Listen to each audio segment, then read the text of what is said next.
Hey. Well, hold on. Well, let me do an intro, then we'll kick it off. Let's go. You're listening to Making Data Simple, where we make the world of data effortless, relevant, and yes, even fun. All right. I'm channeling my inner Matthew McConaughey today as I start the podcast, Making Data Simple. Welcome to everybody out there. I hope you're staying positive. I made my daughters read The Energy Bus. If anybody out there hasn't read it, it's a great book. They just gave me a book today that says the no complaining rule. So I don't know what that means, but I'm going to read that. Got to stay positive. Today we're going to talk about what I would say is the definition of data. Surely the folks out there have read or have watched the movie Moneyball, which is a true story. It's actually about the Oakland Athletics baseball team. I think it was in 2002, somewhere around there. And the general manager, Billy Beane, was tasked with a huge challenge, and that was to assemble a competitive team with a limited budget, very limited budget, a small market team. I feel that pain because I live in Kansas City. But anyway, so what he did is use sophisticated analytics and combine that with the scouting to analyze players, and that helped him measure in-game activity, et cetera, and then made decisions based on that. Got rid of a lot of good players, but they didn't match up with the statistics he needed for his team. I think of that movie now every time I have this guest on. This guest has been on, I don't know, you're going to have to tell me, Nancy, 2 or 3 times. I think, one of the first podcasts, I think she was in like the top 5 or top 10 when we started this podcast. Back then, she was the director of offering management at IBM Analytics. Then she went on to be the chief data or chief digital officer. And now she is the chief marketing and product officer for Stats Perform, unless something's changed. I last had her on in November of 2020, and we chatted a little bit about this. But back to the Moneyball reference, she's driving analytics for sports, all sports, I think. She's going to have to educate me. I have to admit, I'm a little jealous. I'm a sports guy. Sounds like a ton of fun. If there's a list of my favorite people, Nancy is on it. And usually I have some notes before I have somebody on the podcast. I have 0 notes. So Nancy, welcome to the podcast. I know you and I can chat just like we're at the bar. How the hell have you been? I'm good. Who needs notes? We don't need notes. Right? 0 notes. I promise you. I got nothing. So how have you been? What have you been up to? Really good. Living the dream, right? I mean, what better job could there be besides dealing with data and sports every single solitary day, right? There's nothing better out there, honestly. So I didn't exaggerate, did I?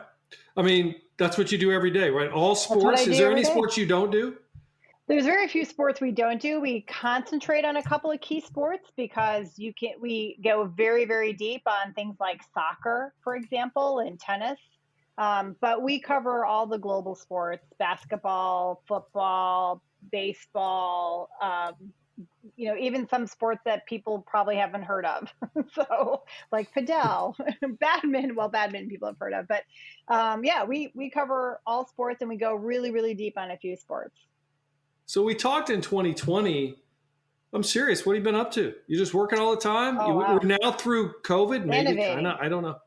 We've been innovating. That's right. All right. We've been innovating. Yep.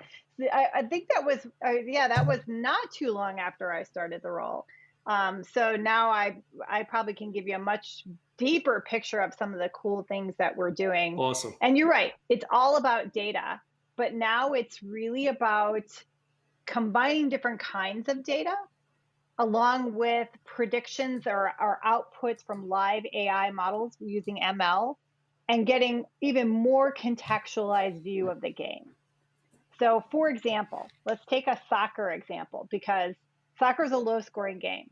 So if you just look at surface layer statistics of a soccer game, whether it's 1-1 or 1-2 or 2-0, a lot of them look the same. So you want to get deeper contextualized view of the game to really understand like what happened on the pitch. And so we can create these live updating models that give you a deeper view, like a model we call momentum, which measures the swing of the game. And you can actually look at when the momentum changed, what was happening on the field. And it just gives you like a deeper view or a different way to really enjoy the game. So we switched to pushing into the live AI space about a year and a half ago, which, by the way, was hard. It's really hard to productionalize live AI into applications. And so we've learned a ton about doing that. And that's given us a much broader view and also opened up a bunch of use cases in sports. So we're not just creating really advanced analytics and statistics for analysts. We're actually doing it for the fans now as well, and broadcasters. Is that on demand then? So yeah, so basically there's a couple different ways consumers can get these types of visualizations, can consume it. One is they can actually just have the visualization run on demand as a part of their broadcast. So we have lots of European broadcasters that actually put it on the screen and do like a recap of the last few minutes and talk about like what was happening when the swing changed, what was the formation on the field. We actually have another model that automatically detects the formation in soccer as well, which is really hard because soccer is very dynamic. It's not like American football where they line up and you kind of can tell what's going to happen based on how they line up. Soccer's not like that. So a lot of people spend a lot of time trying to analyze formation so that they can create strategy. We can automatically detect that as well.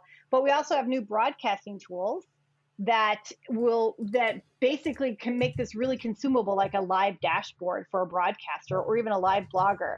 And we just we launched that about a year ago. We've been adding new sports to it. In fact, we just did a big launch and we filmed the launch in Soldier Field. It was awesome. You filmed the launch. What does that mean in Soldier Field? Like you filmed a big party, or we filmed the product launch from Soldier Field. Yeah. So it was great because the sport we added was NFL and NCAA. So we were at Soldier Field. It was so much fun to be on. Well, was the sport going on at the time? No. I mean, were you watching a football game? No, we just did it. It was in June, so Soldier Field was much more available then. Yeah. All right. Well, hold on. Now let me pause for a second. I want to come back to that. But what have you been personally doing? I mean, how's Chicago? You're Miss Chicago. Anything going on in Chicago? Oh, the weather is perfect in Chicago. Been enjoying a couple of Cubby games, of course. Yeah. Even though we have, not so great season this year, still enjoying. The Cubs were actually like the 6th best attended team in the league, even though we have like the worst record in the league. So Cub fans are diehard. So it's been a great summer to go to see some Cubs games. That's what I've been doing. That and working mostly. But how many games have you went to? Just a few, or are you going all the time? Just a few. No, I wish I could say I was going all the time, but probably I think I've gone to 2 or 3 this year so far. Not enough. Certainly not enough. You're probably a sports lover's dream when you like go out to get a cocktail. You're giving them all kinds of statistics, like the one you just gave, and they're just like, "Oh, this is great. What about this? What do you think about the trade that happened yesterday?" Are you that person now, or? Yeah, kind of. I think the analyst team that we have is probably much more popular. The other thing we've done since I've talked to you is we've launched a fan website called The Analyst. So if you haven't been there, you should check it out. It is pretty cool. It is also where we will debut some of our advanced models and metrics that we do ahead of pushing it out to the public. So it gives us a good chance to see how people interact with it. Whether it's a season prediction model or a live win probability model, or like I mentioned before, momentum and shape, things like that. We'll actually preview that all on The Analyst. You'll get predictions, there's podcasts, there's videos. It's great. Awesome. All right, we'll dive into it, but we've got some time here, so let's back up again. Everybody should know you by now. I think how many times have you been on? 3 or this is the 4th? 3. Maybe this is the 4th. Yeah, I think so. Something like that. All right. But still, could you give a little bit of your background? Sure. And then I'd like for you to talk about what Stats Perform is. Okay. For those that may not know. And then I'll dive into some of the questions I have on the broadcasting tools, the FAM website, et cetera, that you mentioned. Sure. All right. So I'm Nancy Hensley. I am the Chief Product and Marketing Officer at Stats Perform. I am a Chicagoan, not born but raised here in Chicago. And I live out in the suburbs where, I am a diehard Cub fan. I'm a diehard Blackhawks fan. I'm pretty crushed that we or losing some of our key players there possibly this year too. I have 2 kids, live in the suburbs, 2 kids, a husband, and a dog who's out for a walk right now with the dog walker. And I love sports. In my spare time, you can find me on my bike, hitting the trails, probably doing a 20, 30-mile ride on my bike if I can squeeze in that much time. That is pretty much my favorite thing to do while I'm listening to Hey, is your husband audiobook. still drinking bourbon? Of course he is. Yes. Yep. Is he finding any bourbon? Because I can't find bourbon right now, the good stuff. Yeah, well, when he finds it, he buys it. So we still have this crazy big collection down in the basement of all the stuff. Every time he comes home with a new bottle, I'm like, did you need that? And he's like, need? Need is not a word here. And then it reminds me about how I buy shoes. Bourbon, shoes to me, bourbon, him, shoes to me. That's basically how he looks at it. So yeah, he's still grabbing it when he can. But you're right, supply chain issues or make things a little bit more difficult. All right, sorry to interrupt. Sure. I'd like a picture of that, by the way. I'd like to see what he's got, but keep going. I will. All right, so let me tell you about Stats Perform. So Stats Perform is a sports analytics company, and we've always been driven by being able to tell the story of the game at a much deeper level. So you mentioned Moneyball, right? And what's interesting about Moneyball is that the baseball abstracts, which was the whole statistical analysis that Billy Beane used to kind of build the team in a different way. He did that in the early 2000s, 2001-ish, 2002-ish. Correct. Yeah. Baseball abstracts were written around 1981, I think. So it took 20 years pretty much for somebody to say, hey, this could work. The guy that wrote the baseball abstracts was one of the founders of our company. And I think that describes the spirit that drives us today, which is to look into all aspects of a game or a match and find the hidden story through data. And it's both data that we can collect, but data we can actually create through technology like computer vision as well. And we're doing some really cool things with computer vision to do that. So that's what drives us every day. We are global sports. We cover over 500,000 matches a year, 5,000 tournaments a year. We collect billions of unique data points every single year. It's crazy. And we consolidate that data and we help create fan engagement. We help feed sports books. We help feed big tech experiences. So like if you ask she who sits behind me, who I can't say, but starts with an ALEX. If you ask her or Siri the score, you do a Google search, that's all us behind that. And then it's also us who are helping tell better stories to the broadcasters, whether we're physically in the booth, whether we're on a live help desk, or whether we've enabled them to get the real-time information that they need through one of our tools like Pressbox. So we work with broadcasters, we work with media suppliers, we work with teams and leagues. We have solutions that help them do strategy around a game, recruit, and what am I missing? Oh, and sports books. We also do a lot with sports books. And we recently this year have really added a lot more engagement products to sports books, because that's one of the biggest challenges is giving people enough information where they stay engaged in the experience of the betting application. They weren't really built that way originally. So let me ask the question this way, just to ground this to something that everybody can understand. Who are your customers? Mm-hmm. What I gathered from what you just said were like media, betting sites, perhaps teams that would like to investigate. Teams, leagues, federations, yep, rights holders. So rights holders meaning like you're a team or a league and you have rights to sell, rights like your data rights, rights like your media rights. So they're also clients of ours. So media, publishers, broadcasters, teams, leagues, sports books, big tech, you name it. Everybody's into sports. What's the most, I don't know, that's kind of a silly question, but what's the most unique usage of the products and the analytics you have? I mean, what surprised you about, how long have you been in the role now? 3 years? 2.5 years. Yep. 2.5 years, pretty close. Yep. So you've been there 2.5 years. What's the biggest surprise or use case of Stats Perform? I don't know if it would be a biggest surprise, but I think the what has surprised me is the hunger for sports content that goes just about everywhere. And so when I'm talking to the sales team, they're like, yeah, we're putting our content on monitors that are in every airport, monitors that are in taxi cabs, monitors that are in gas station pumps, like you name it. There's just, anytime you add sports content, you're actually getting a huge amount of engagement. So advertisers, sponsors love sports content. And I mean, that there's a huge hunger for it. And then you throw in sports betting, right? That combination of sports betting plus you throw in some odds, that is a different kind of engagement as well. So pretty much everybody has a hunger for it, no matter what industry you're in. If you run a campaign and you can somehow align it to sports data, like, hey, the next time this somebody scores a home run, we are going to give you free tacos at Taco Bell, for example. I don't know, I'm just giving an example, but it's a great way to get a lot of traction with a campaign. So everybody loves sports data. And I don't think I appreciated how much and what the variance of clients were until I got into this role. And I could look to see thousands and thousands and thousands of clients that buy sports data for various reasons, whether it's ads or campaigns or putting it on a monitor or whatever it might be. So does that mean you're working with like insurance?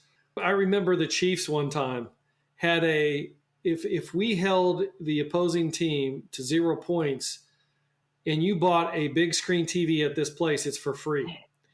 And the weird deal is everybody went out and bought these big screen TVs because they needed it anyway, and we held them to 0 points. It was a big deal. I don't know how many big screens, but I'm sure there's got to be the odds that they went in with. I mean, the odds of holding somebody to 0, not even a field goal, was like next to nothing.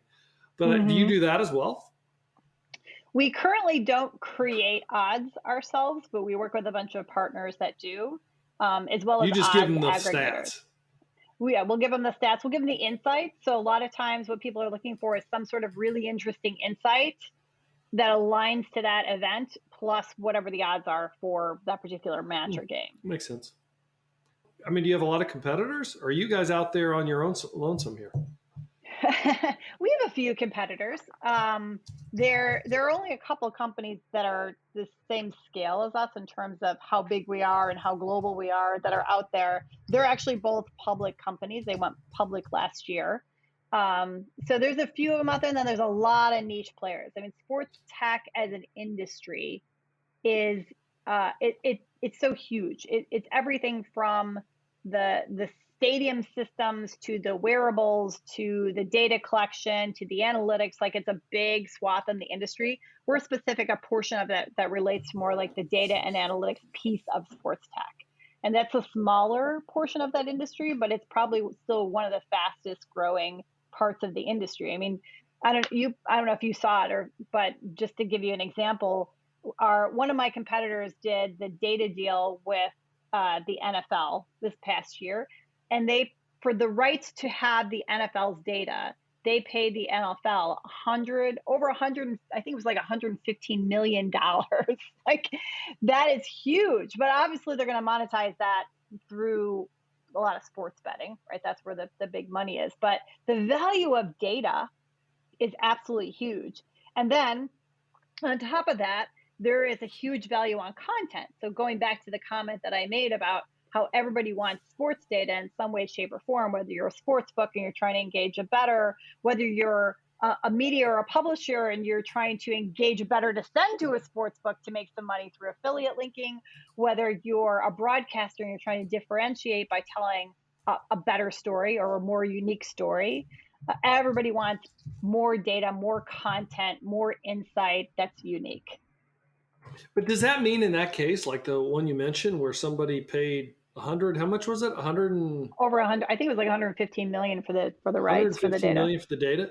But does that mean that you're lacking the NFL data, or do you get it in other ways? That means we get it in other ways. We won't be the official, so we won't be the one selling it to the sports books, for example. But what we're really great at is the content and the expertise with that content. So we can still get the data, and we still have some of the best experts in the industry. And you put those two things together, then you can create some great content, some great insights. And that's what people really, really want, especially on the media and the fan side. So yeah, it's at several different levels. So you could be the official data supplier, the unofficial, the key. There's all the different layers. But if you want to be the official, the rights. It's been really interesting, even since I've joined Stats Perform. Just the diversification of the industry has been pretty tremendous. I mean, 10 years ago, if somebody would have said Apple and Amazon and Google now are going to be competitors for sports streaming, people would have laughed, right? So big tech is now squeezing into this sports streaming space, and it's going to fundamentally change how people consume sports, because it's going to be a much more technologically advanced experience than a linear TV viewing experience. So that's interesting, because that's a perfect case of monetizing data. I mean, we talk about how data is monetized, but I don't know, that brings off a ton of different questions. I could probably get in the rat hole here really quick. But what I'm thinking about is, I presume the players, when they agree to play in the NFL, they're turning over their data. So they have, I don't know if they have rights, but then I think, all right, let's go to the NCAA. The NCAA just made a change in the US where players can get paid for their likeness. I don't know if that comes into play here or what, or you can't use some set data, you can use some. How can you? I don't know. It's kind of separate. So the ruling you were talking about is so that if a NCAA player, somebody who plays for Notre Dame or somebody who plays for Minnesota, their likeness is used to drive sponsorships and advertising, they should get paid for that, right? And that is absolutely the case. And so now more and more college athletes are starting to be at least more aware of what their value is from a branding perspective. Now that's different than the data of the game. So you're a player on a team and you're paid to do that. And similar to like if you create something at IBM owns that intellectual capital because you're creating that at work. The data generated by the game is also owned by the entity. That's how people look at it today. Now that could change over time, and it certainly has been challenged in Europe, by the way, but not with any kind of success. So again, you're talking about event data, not like somebody's heartbeat or their blood pressure or anything personal about that player, but you're talking about the number of yards they rushed or the points that they scored. That's data of the game. So I don't see it being a challenge anytime soon. Now there are some wearables out there, and I recently saw a story actually about a wearable that it might have been a golfer or a tennis player. Somebody was wearing something. You could actually see on the broadcast through this app or something what their heart rate was as they played. But they gave consent to that. I don't know how valuable that really is, to be honest. It would, you know what? It would be interesting to me because I'm thinking, I wonder how high their heart rate does get. Are they in that great a shape that it goes up to like 118 when they're, playing tennis full on, where I'm at like 145 and dying? I don't know. Well, I tell you, if you're doing game strategy, there's been a lot of, over the years at MIT Sloan, I've seen a couple of research papers that really look at how different players perform under the pressure of the game. So in a really tense situation, you think you'd put in your top players, but your top players may perform differently in that situation versus another player's more steadily performer. And measuring that and understanding how a player reacts under the pressure of a game is very strategic to know, right? Because you may think you want to put that player in, but they may not consistently perform in that last 30 seconds when somebody's got to deliver. And so there's been lots of work that's been done on that over the years, but it's more on the wearable side. There's looking at biometrics and transforming that into usable knowledge for strategics of the game. Well, see, I don't know if you can get that data. That's kind of why I ask it. But if you could get that personalized data, in other words, it's no different than I've been watching F1. I've been getting to F1 lately, and they've got like analytics all over that car. They can see if it's overheating, et cetera. They need to come in for a pit or otherwise. Well, if you could do that for a player, hey, Messi's overheating. He's at like 160 right now, and he's been running his butt off. He's been over 140 for like 15 minutes. Get in front of him because he ain't going to be able to catch you. There's You know? huge value, and I know there's a lot of companies focus on it. We don't focus on it. We're looking at more of the event and tracking data and the story of the game, not necessarily the story of the player. But I do think that there's probably a huge portion of the sports tech business that is focused on that because it's important. So you are focused on things like media, sportsbook, teams, rights holders. Do you do anything straight to the customer, by the way? In other words, if I wanted to purchase something on demand, I just love sports and I want to see these statistics because I geek out on it. Do you have anything brewing for that? The Analyst, you can get on the Analyst. Yep. Theanalyst.com is our fan site where our fans can go direct and see a lot of the content we produce and really get some deeper level expertise. That is the only direct to fan we do. We do have a very big social following. So the Analyst aside, I think we have over 2 million social followers across our Twitter and Instagram. And I think we have TikTok now, where we interact a lot directly with fans around the content we put out. So if you follow some of our Twitter channels, like Stats by Stats is mostly focused on our American sports. And then we have Opta Joe, which is our main soccer channel. And then we have that across multiple languages. And we have one specific for tennis. That's where we have a lot of direct fan engagement as well. And you can pick up a lot of great insights for you because you follow US sports. Stats by Stats you would love. Does it cost? I presume it does. Nope. It's just Twitter. The fan website doesn't cost? The Analyst there's no cost to the Analyst at the moment. Right?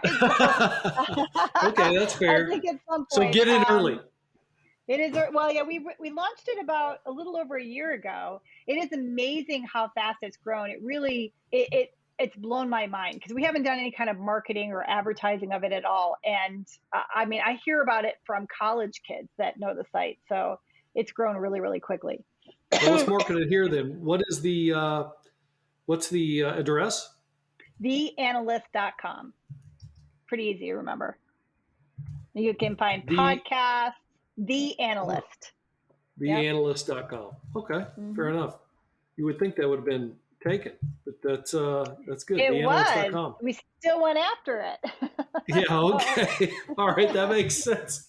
All right. Got it. So that's interesting. But let's go back to some of your use cases again. Then you were jumping into several when we just That's okay. No, this is great. I told you that Let's talk about broadcaster. Okay. Go to broadcaster. Go with that one. So if you've ever seen the inside of a broadcast booth and they're in the throes of a game, you've got the broadcaster themselves and then there's tons of people behind them. Those people are doing research, they're gathering data, they're looking at social, they're following the game. And the assistant producer who's really feeding the content to the person who's actually talking that you hear, right, is responsible for making sure that they can get really good content as quickly as possible so that broadcaster can say something unique and brilliant. That's tougher said than done, right? So usually they have like 3 or 4 screens. They have sometimes multiple phones. They're trying to follow everything. Imagine trying to consume all of that. So what we've done is we've actually consolidated it together into one dashboard where you can see automated insights that are coming through that are generated by AI around the events of the game. So if a score happens, it'll generate some content or some insight around the last time they scored this or something like that. There's regular event data, there's player information, there's player charts, there's everything you need, visualizations, everything you need in one dashboard. So you just click around and easily provide that broadcaster or that live blogger, whoever it might be, really good, deep content as quick as the game. It's live. And then if for some reason, like you pick up something really interesting, you want to double down on it, you could actually click a button and you can get straight to our live experts who can help you out. It's pretty cool. So you're the person that's filling Charles Barkley's head, is that right? Well, not Charles Barkley, but we do a lot with, I wish it was Charles Barkley. That was a joke. I don't know. He's got a lot of, but I like listening to him. Anyway, keep going. Whose head are you filling then? So we started it with soccer. And it was a huge hit. We kicked it off last year. The product's called Pressbox Live. Pressbox is a whole portfolio of products. So we have a graphics tools. You can actually throw together really cool graphics with data stickers. People love data, and push it out through via Twitter like you were a graphics designer, but you can literally do it in seconds, even on your phone. There's Pressbox Live, which follows the game live. That's the live dashboard. And then there's Pressbox Video, which is if I'm doing like pregame or postgame content, I'm looking at press interviews, player interviews, things like that, or anything else. I can go through Pressbox Video, download, edit, unbranded content, add it to my coverage. So what we aim to do is help a broadcaster or a publisher or media client from pregame, live game, and then postgame, like all the tools that they need to do that. That's Pressbox. We start off Pressbox Live with soccer. We just added NFL football and NCAA football. I have to say football and football because it's football. Of course. Soccer is football, right? So football, yeah. And then our football. And we're continuing to add sports as we go. The other tools are multi-sport. Pressbox Live, we're continuing to add sports. We just kicked that one off, but pretty exciting. All of our really cool visualizations are integrated in there. Some of our live AI capabilities are integrated in there as well. Some of the great predictions, our insights, our content that is really great content on player bios and previews, which is generated by NLG. It's also integrated into it. It's all in one place. It's wow. cool. So but is the customer there like NBC or press, any kind of press and media? Yes. Yeah, like those guys. Yeah. But it wouldn't be like for me. That'd be that press for me. It'd be the analyst.com. For you, it would be the analyst.com. But yeah. By the way, I went out to analyst.com. There's some pretty cool stuff out here. I'm sitting deep pockets, deep accuracy, how Kyler Murray fits among the $40 million QB club. And then I scroll down and I see projecting the breakout players of the 2022 NFL season. I'm thinking this is going to help me with fantasy. Absolutely. Absolutely. So yeah. By the way, if you got any insight on fantasy, you can send me on the slide. I'll take it. I'll tell you. We all play fantasy around here, but there is nothing worse than playing fantasy with a bunch of people who live and breathe the performance data. So you are never going to win your fantasy league, like never. Even I have an employee who lives in Nice, doesn't even know American sports very well, but he does the statistical analysis much better than I do, and he will win the fantasy every single time. So yeah, it's not as much fun playing with my fellow teammates, but it's still fun. Well, maybe I should follow that person on the side and just give him some money or her some money so that whatever move they make, I make too. Yeah, no kidding. I don't know how he does it, but he nails it every time. Baseball especially, like he somehow gets baseball every time. But we talked about Pressbox Live. Got it. Mm-hmm. That's for the NBCs, ABCs, Fox of the world. All right. Then you've got the Analyst.com. That's for me, and now I'm a fan. I'm going to start reading this material. Hey, podcast listeners, Al Martin here. I had a great chat with Nancy Hensley on Moneyball, as I term it. Anytime a podcast goes 45 minutes or longer, though, I tend to split them up, and I'm going to do that here today. My jogs outside only last 45 minutes, so that's usually my limit. Not always, but usually my limit. So I'm going to split it up. You'll see part 2 next week. Please listen. It was a great ending to a great dialogue. Thank you. Talk to you next time. Bye.